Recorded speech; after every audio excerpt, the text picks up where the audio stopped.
Alguien me dijo por ahí que existe alguien quien me ama. A él no le importa lo que soy y quiere rescatar mi alma. Alguien me dijo por ahí que es Jesucristo el carpintero y que puede reconstruir toda mi vida y mis anhelos.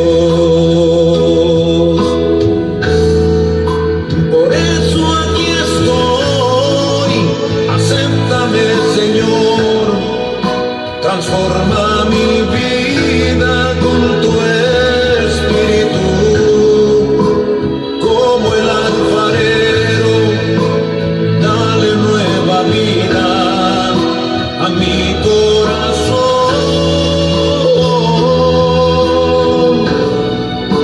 Por eso aquí estoy, tú el gran carpintero, saca los escombros de mi corazón y dame la esperanza, la bendita esperanza de volverte a ver. Alguien me dijo por ahí que es Jesucristo el carpintero y que puede reconstruir toda mi vida y mis anhelos. Por eso aquí estoy, acéptame, Señor, transforma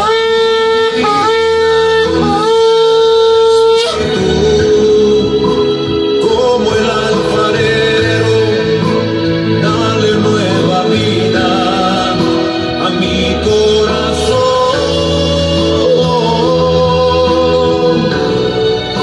Por eso aquí estoy, tú el gran carpintero, saca los escombros de mi corazón y dame la esperanza, la bendita esperanza de volverte a ver.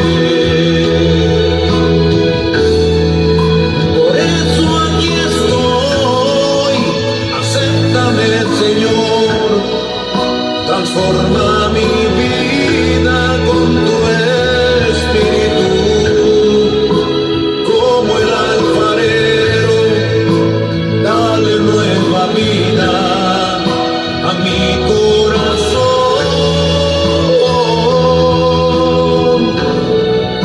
Por eso aquí estoy, tú el gran carpintero, saca los escombros de mi corazón y dame la esperanza, la bendita esperanza de volverte a ver. Y dame la esperanza, la bendita esperanza de volverte a ver.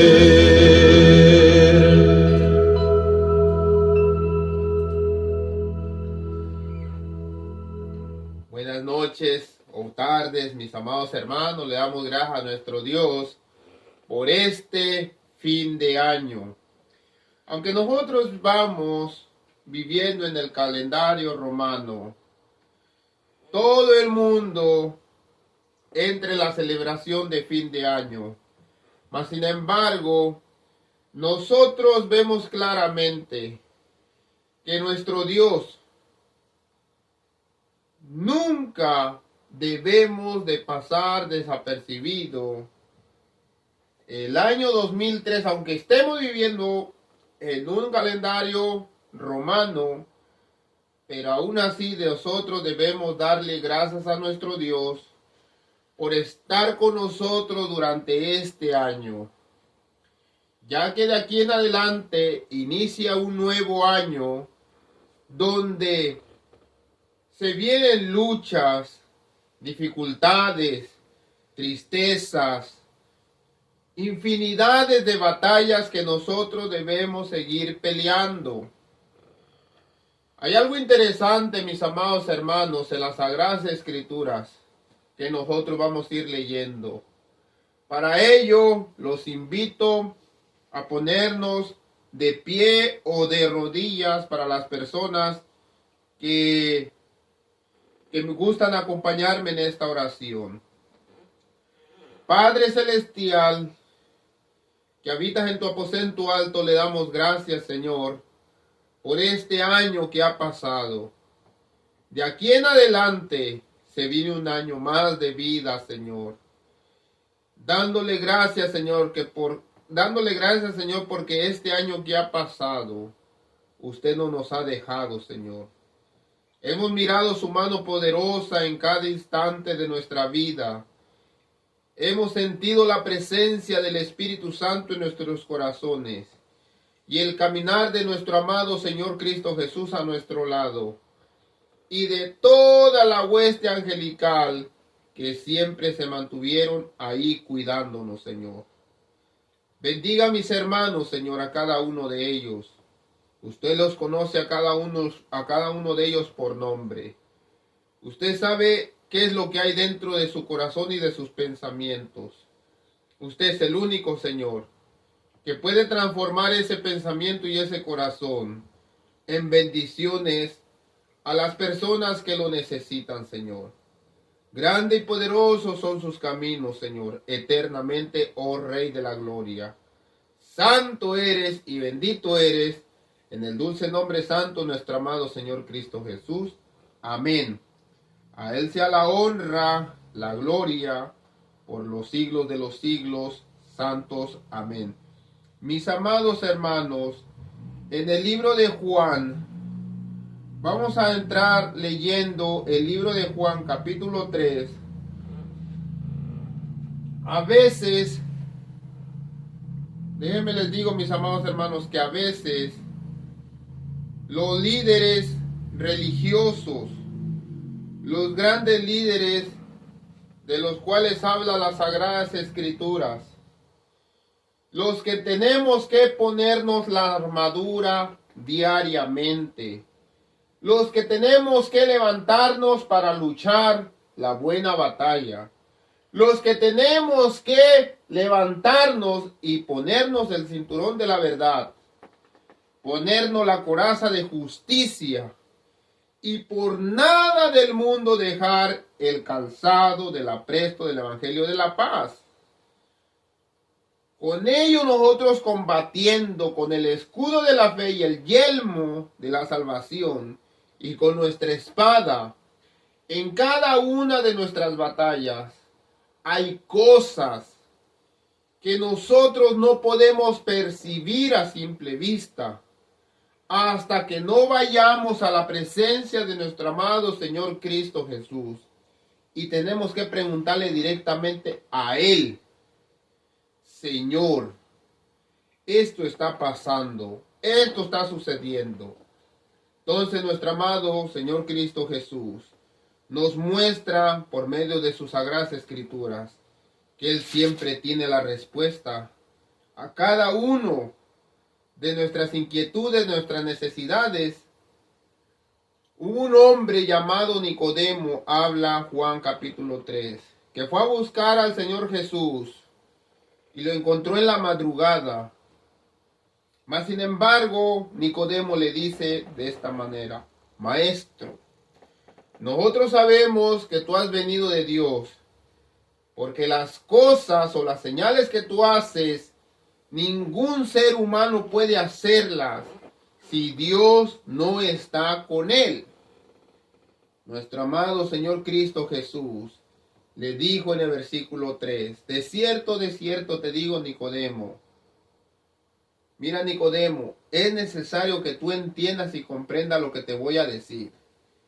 El que no nace o el que no naciere de nuevo no puede ver el reino de los cielos.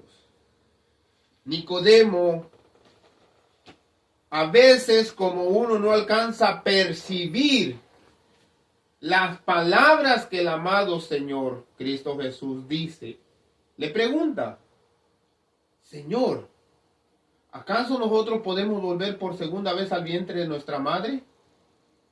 Amados hermanos, sabemos que lo que está diciendo Nicodemo es una locura. Porque nadie literalmente ha regresado al vientre de la madre para poder nacer. Nuestro amado Señor Cristo Jesús le hubiese dicho a Nicodemo, mira Nicodemo, tú piensas como las cosas del mundo, las cosas de la tierra.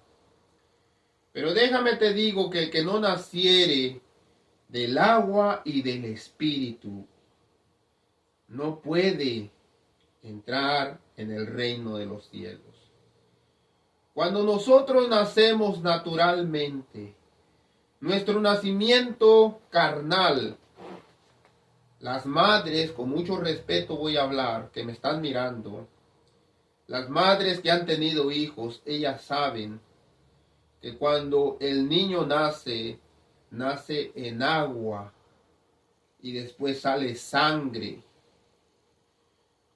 Ya sabemos que hay partos secos, partos de sangre y partos de agua. Pero nosotros, mis amados hermanos, nos vamos a enfocar en agua y sangre, es el nacimiento carnal que nosotros hemos tenido. Mas sin embargo, nuestro amado Señor Cristo Jesús hace el símbolo del agua, que es el referente a la agua, que es referente a la vida.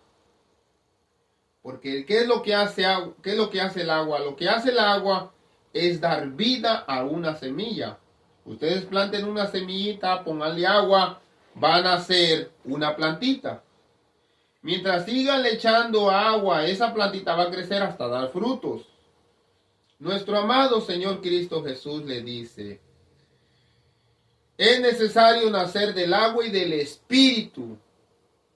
Ahora nuestro nacimiento no viene siendo de agua y sangre, sino viene siendo de agua y espíritu. Cuando nosotros creemos y reclamamos la sangre de nuestro amado Señor Cristo Jesús, aunque no la tengamos físicamente, pero sí nos cubre espiritualmente todas nuestras necesidades, nuestros pecados. Nuestro amado Señor Cristo Jesús dice, tú no vas a tener sangre, o no hay necesidad que tú tengas sangre carnal para poder entrar al reino de los cielos. Tú lo que necesitas es sangre espiritual. Mas sin embargo, a fuerza debemos tener agua. Y el agua es símbolo de vida, como lo he dicho. Una persona que va caminando en un desierto lo que pide es agua. ¿Por qué? Por la sed que lleva. Al nosotros notar que el agua es el símbolo de vida y la sangre que bombea nuestro corazón, nuestro alma y nuestro espíritu tiene que ser una sangre espiritual. Si nosotros no entendemos y no alcanzamos a captar lo que yo les estoy tratando de decir, voy a empezar a leer lo que dice Primera de Corintios capítulo 10. Cuando las escrituras nos hablan que nosotros somos carnales y nosotros debemos mudar nuestra vida carnal a una vida espiritual, es necesario nosotros comprender y entender que nuestros pensamientos deben de dejar de ser carnales y debe cambiar a ser una vida llena de beneficios espirituales. Los frutos del Espíritu Santo es amor, benignidad, templanza, mansedumbre, etcétera, etcétera, etcétera. Al nosotros adquirir los frutos del Espíritu Santo, nosotros obtenemos los beneficios espirituales que nuestro cuerpo, nuestra alma y nuestro espíritu requiere para nosotros seguir luchando y peleando. Primera de Corintios capítulo 10 dice: porque no quiero, hermanos, que ignores que nuestros padres todos estuvieron bajo la nube y todos pasaron el mar. Cuando está hablando Pablo y le llama Pablo a sus hermanos de iglesia, le dice: no ignoren, nunca se les vaya a olvidar que nuestros padres estuvieron bajo la nube y tuvieron que cruzar el mar. Cuando nosotros vemos el cruce del pueblo de Dios en el Mar Rojo, nosotros vemos que se realizó un milagro, porque sus pies caminaron por lo seco, ni siquiera había lodo. Cuando Dios hace un milagro, Dios lo hace del principio a fin. Dios nunca hace un milagro a medias. Por eso dice: porque no quiero, hermanos, que ignores que nuestros padres todos estuvieron bajo la nube y todos pasaron el mar. Todos en Moisés fueron bautizados. Aquí viene la palabra interesante.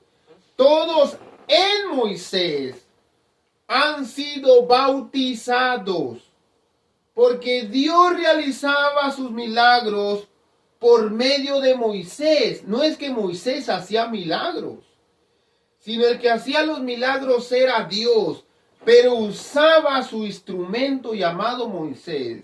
Y el pueblo de Dios, al mirar cómo se realizaban esos grandes milagros, automáticamente ellos estaban obteniendo una limpieza. ¿Qué significa la palabra bautismo? La palabra bautismo significa limpieza, un lavado. Cuando una persona, un niño, está enfermo de empacho, ¿qué es lo que hacen los doctores? Un lavado intestinal. Pablo está hablando y le dice a los de Corintios: no ignoren, hermanos, que vuestros padres estuvieron bajo la nube y pasaron todos por el mar, y todos fueron limpiados en la nube y en el mar. Y todos comieron del mismo alimento espiritual. Cuando ellos miraban realizar esas señales que Dios estaba haciendo por medio de Moisés, ellos más creían en Dios. Todos bebieron de la misma bebida espiritual. Pan y bebida espiritual habla las Sagradas Escrituras.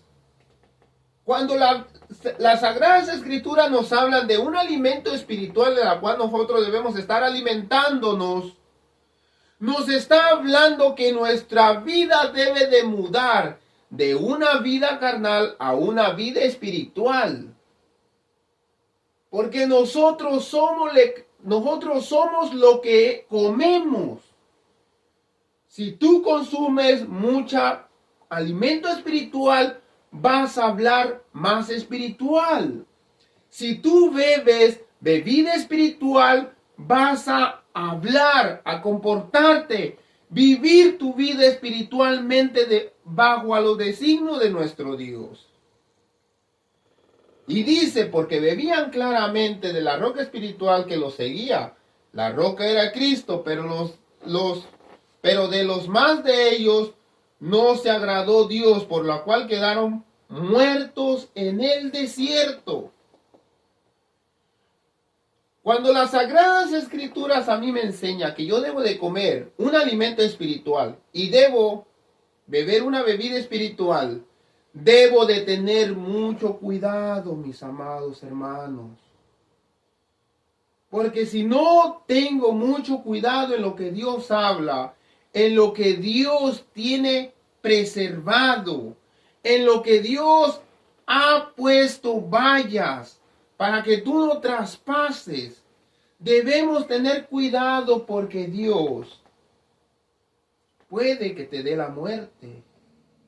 Puede quedar postrado en el desierto. ¿Y todo por qué? Porque tú no tuviste el alimento adecuado, la bebida adecuada. Cuando las Sagradas Escrituras a mí me hablan de la bebida de Babilonia, que nos habla de falsas creencias, que nos habla de falsas doctrinas, que nos habla de falsas tradiciones, a las cuales yo no debo de practicar. Hay muchas tradiciones dentro del cristianismo que son antibíblicas. A eso nosotros le llamamos vino de Babilonia o bebida babilónica. Nunca va a ser una bebida espiritual, porque la bebida espiritual lo que te va a dar es salud, paz, fortaleza espiritual, lleno de fuerza para seguir peleando. Sucesivamente viene con el alimento espiritual. ¿Cuál es el alimento espiritual que nosotros debemos consumir? ¿Cuál es el alimento que debe de consumir tu hijo? El alimento espiritual que debe de consumir tu hijo es decirle que nuestra vida está llena de pecado, pero hubo uno que descendió de los cielos para venir a morir por nosotros, a la cual nosotros obtenemos la salvación y la limpieza de nuestros pecados. Ese es el alimento espiritual que un padre debe de enseñarle a su hijo, de que una madre debe enseñarle a su hija. Mira, mi hija, quiero que te portes bien. Nuestra vida debe de ser siempre agradar al de arriba, a Dios. Y al niño se le va cultivando en su pensamiento que hay un ser supremo que lo está mirando y que lo está vigilando a uno. Para donde nosotros nos vayamos, siempre ese ser supremo va a estar ahí. Cuando ya llegue a la adolescencia y a la adultez, esa persona, al ver sido enseñado con el alimento adecuado y la bebida adecuada espiritualmente, así hablando, siempre agradarán a Dios. Pero si no se le da el alimento ni la bebida adecuada, tuvieron comiendo alimento babilónico, bebida babilónica, Dios no se agradará de ellos y quedarán postrados en el desierto. Mas estas cosas sucedieron como ejemplo, dice la Escritura. Amados hermanos, nosotros debemos ser limpiados de pensamiento, de corazón, de alma y de espíritu. Nosotros debemos consumir el adecuado alimento, la bebida adecuada. Porque si morimos en el desierto, se nos fue advertido, porque las cosas que sucedieron anteriormente venían siendo un ejemplo para nuestra vida. Les voy a platicar acerca de una historia. En Josué capítulo 3, dice la Sagrada Escritura en el versículo 14. Aconteció, aquí Josué va a llevar al pueblo de Israel a la tierra prometida. La única frontera se le conoce como el río Jordán. Esa es la frontera entre lo pagano y la tierra prometida. Lo interesante de la historia que nosotros hemos estado analizando y analizamos, cruzando el Jordán, entraban en pueblos babilónicos, en pueblos cananeos, disculpen, entraban en pueblos cananeos, amorreos, jebuseos, pueblos que no adoraban a Dios, que tenían sus dioses, pero estaban en una tierra que Dios ya se los había dado a su pueblo escogido. ¿Desde cuándo, hermano Tadeo? Desde Abraham. Ahora pasan más de 400 años. Y Dios le dice claramente a su pueblo, les voy a dar la tierra que yo le prometí a su padre Abraham. Porque de Abraham vino Isaac, de Isaac vino Jacob, de Jacob vinieron las 12 tribus de Israel, de las 12 tribus de Israel vinieron la gran descendencia que estuvo en Egipto y que Moisés sacó. Y durante 40 años, dice la escritura que quedaron postrados en el desierto porque Dios no se agradó de ellos. Porque a pesar de que ellos según estaban comiendo el alimento espiritual, la bebida espiritual, querían hacer las cosas como a ellos se les estaba antojando. Y no consultaban a Dios. Ahora la escritura me está hablando a mí que Josué, después de 40 años vagando en el desierto, va a entrar al pueblo de Israel a la tierra prometida. Y a fuerzas tienen que cruzar la frontera llamado el río Jordán. Así como nosotros tenemos una frontera llamado el río Bravo. Entre México y Estados Unidos hay una parte de la frontera que es el río Bravo, donde mucha gente muere.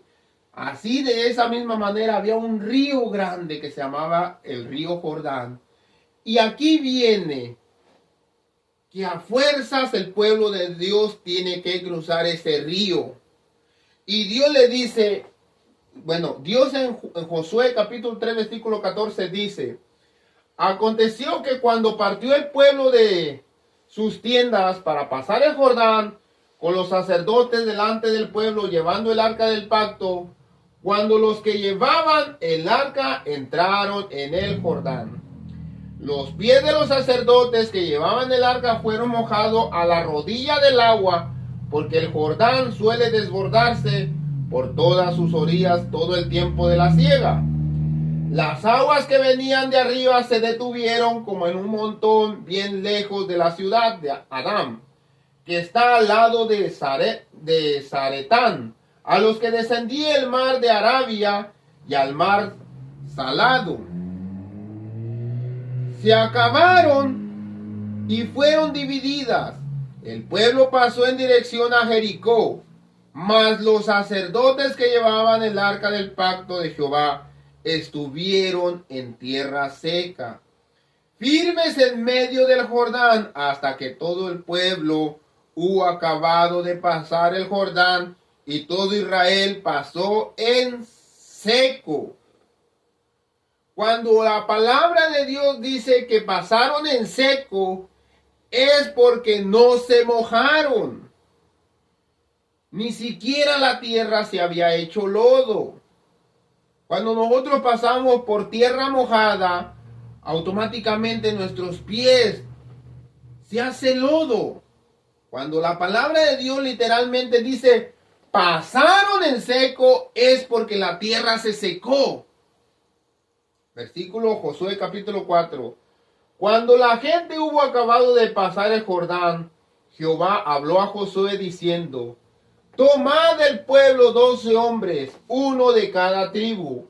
Mándales diciendo, tomad de aquí en medio del Jordán, del lugar donde está firme los pies de los sacerdotes, 12 piedras. El arca del pacto entró primero. A la mitad del río Jordán, el arca del pacto se detuvo, porque los sacerdotes se detuvieron. Y ahí estuvo el arca del pacto detenida en medio del mar, bueno, en medio del río, mientras el pueblo de Dios pasaba. El pueblo de Dios no pasaba cerquitas. Dice la escritura que de distancia era media milla o medio kilómetro, por así decir. Medio kilómetro de lejos el pueblo iba pasando el río Jordán, mientras los sacerdotes mantenían el arca en medio del río. Mas sin embargo, Dios le dice a Josué, toma, dice, manda diciendo, toma de aquí en medio del Jordán, del lugar donde están firmes los pies de los sacerdotes, 12 piedras. Donde están parados los sacerdotes, tenían que ir 12 personas a tomar una piedra. Cada uno, así es que eran 12 piedras, las cuales pasaréis con ustedes. Está el sacerdote parado con el arca a la mitad del río. Me acerco casi a los pies del sacerdote, tomo una de las piedras y paso la piedra hasta el otro lado del río. Y escuchen, levántalas en un lugar donde habéis de pasar la noche. Entonces Josué llamó a los 12 hombres, los cuales les había designado de entre los hijos de Israel, para que esto sea señal entre ustedes. Cuando ustedes o cuando vuestros hijos pregunten a los padres en el futuro diciendo, ¿qué significan estas piedras amontonadas? Le responderán que las aguas del Jordán fueron divididas delante del arca del pacto de Jehová. Cuando ella pasó el Jordán, las aguas del Jordán se dividieron, y estas piedras servirán de monumento conmemorativo a los hijos de Israel. Pero lo interesante es esto, que fue un representante de cada tribu a tomar la piedra, la sacaron, donde ellos pasaron la noche, ahí pusieron esas piedras como monumento conmemorativo. Un recuerdo que Dios había dicho para que los hijos de Israel en el día de mañana o en el futuro, los hijos le preguntasen qué significan estas piedras. Desde entonces los padres llevaban a los hijos a ver ese monumento que se había construido o que se había erigido para testimonio a las futuras generaciones de que Dios había dividido el río Jordán.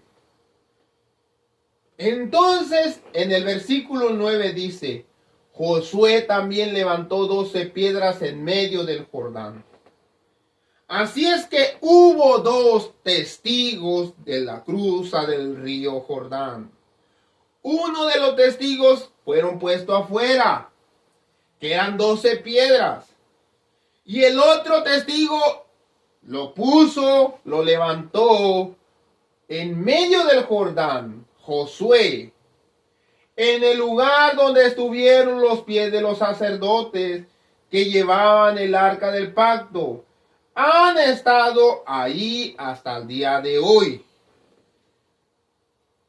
Sacaron piedras y Josué erigió un monumento ahí donde estuvo el arca parado. 2 testigos, 2 testimonios que nos enseña, nos marca la palabra del Señor, que esas piedras eran una señal de que Dios había dividido el río Jordán. Hermano Tadeo, y eso a nosotros, ¿cómo nos sirve? Nos sirve de esta manera. Nosotros somos personas que hemos entregado la vida a nuestro amado Señor Cristo Jesús, por lo cual nosotros tenemos una responsabilidad. Y nuestra responsabilidad es testificar con nuestra vida que existe un Dios. Pero para nosotros poder testificar con nuestra vida que existe un Dios, nosotros tenemos que salir de las aguas como salieron las piedras por las cuales se erigió el monumento fuera del río. Si tú no has salido de las aguas, no puedes ser testigo de Dios. No puedes testificar con tu vida porque aún eres carnal. Así es que si tú sigues siendo carnal y tú empiezas a hablar o decir que el Dios te está usando por medio de señales, etcétera, etcétera, etcétera, hermanos, para nosotros poder testificar que Dios, Cristo, habla por medio de cada siervo, nosotros debemos de haber salido de las aguas. Escuche lo que dice. Lucas 19 nos habla cuando Cristo Jesús entró a Jerusalén arriba de un pollino. Pero vamos a leerlo. Dicho esto, iba adelante subiendo a Jerusalén, Cristo Jesús. Y aconteció que llegando cerca de Betfagé y de Betania, el monte que se llamaba de los Olivos, Jesús envió a 2 de sus discípulos diciendo: ir a la aldea del frente. Al entrar a ella, van a encontrar un pollino atado, o sea, un burrito, en el cual ningún hombre ha montado jamás. Desátenlo y tráenlo. Y si alguien os pregunta por qué lo están desatando, le responderán así: porque el Señor lo necesita. Fueron, y los que habían sido enviados hallaron como les dijo. Cuando desataban al pollino, sus dueños le dijeron: ¿por qué lo están desatando? Ellos dijeron: porque el Señor lo necesita. Lo trajeron a Jesús. Habiendo echado su manto sobre el pollino, subieron a Jesús encima. Y a su paso tenían sus manos, y a su paso tenían sus mantos por el camino. Tendían sus mantos sobre el camino por donde iba a pasar el burrito. Cuando llegaban ya cerca de la bajada del monte de los Olivos, toda la multitud de los discípulos, gozándose, comenzó a alabar a Dios a grandes voces por las maravillas que habían visto. ¿Cuáles eran las maravillas que habían visto? Que ya había sido profetizado que el Señor, el Mesías, entraría en un burrito a Jerusalén, diciendo: bendito el Rey que viene en el nombre del Señor. Paz en el cielo, gloria en las alturas. Entonces algunos de los fariseos de entre la multitud le dijeron a Jesús: Maestro, reprende a tus discípulos, cállalos, que no sigan hablando. Y el Señor le respondió: les digo que si estos hombres callaran, las piedras clamarían.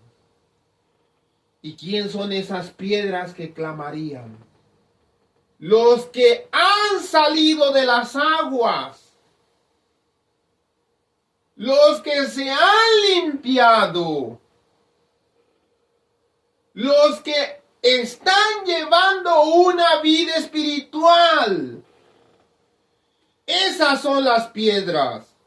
Por eso Pedro, 1 Pedro 2 nos dice, 5 y 9, ustedes como piedras vivas, como las que sacó Josué y las puso al lado del río como monumento, o como las que puso dentro del río como monumento, sean edificados como casa espiritual, sacerdocio santo, para ofrecer sacrificios espirituales aceptables a Dios, por medio de Jesucristo. Porque Porque no hay un nombre dado a los hombres por la cual nosotros somos salvos, sino somos limpiados por el agua y la sangre de Cristo Jesús que salió de su corazón. Cuando el cinturón romano le traspasó el corazón a Jesús, salió de ahí sangre y agua. Por lo cual también, como dice la Escritura, y aquí habla de Cristo Jesús, he aquí pongo en Sión la piedra de ángulo escogida y preciosa. El que creyere en esa piedra que es Cristo Jesús, no será avergonzado. Para vosotros, pues, lo que creéis, Él es precioso. Pedro no dice, yo soy precioso, porque la iglesia católica dice que Pedro es la roca, pero no. Pedro nos enseña que Él es la roca. ¿Quién es Él? Cristo Jesús. Él es y en Él debemos de creer. Para los que no creen, la piedra que desecharon los edificadores ha venido a ser cabeza del ángulo, piedra de tropiezo y roca que hace caer. Porque tropiezan en la palabra, siendo desobedientes, los cuales fueron también destinados.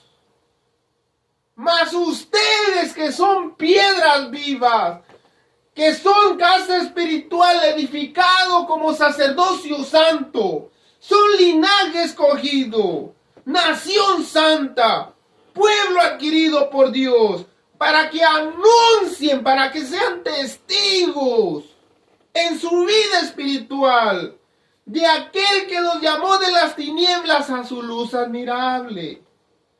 Amados hermanos, si no has sido bautizado, exige tu bautismo.